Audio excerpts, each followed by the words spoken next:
Hello, today we will guide you through how to change hosting IP DNS IP change in Cloudflare.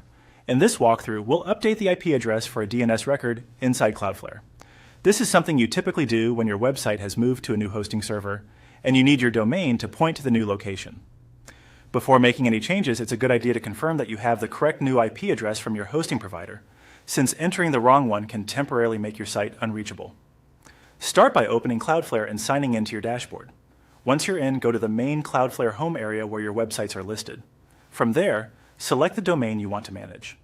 In this example, we're using a sample domain, but you'll simply choose the site you need to update. After opening the domain, look to the left side navigation menu and click on DNS.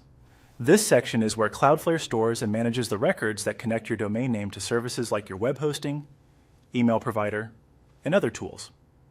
Since we're updating where the website points, DNS is the correct place to make the change.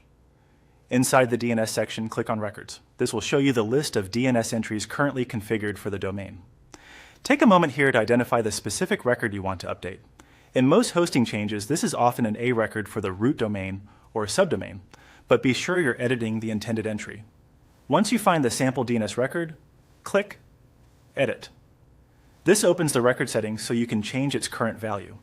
In the IP address field, enter the new hosting IP. Make sure the IP is typed carefully and accurately, with no extra spaces or missing numbers. Even a small typo can send traffic to the wrong destination.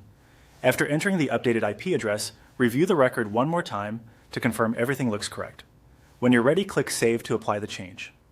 That's it. Your DNS update is now submitted in Cloudflare. Keep in mind that while Cloudflare usually updates records quickly, full DNS propagation can still take some time depending on caching and network conditions. If your site doesn't reflect the change immediately, give it a little time and then test again. It's also a good idea to verify the website after the update to make sure it's loading from the new server as expected.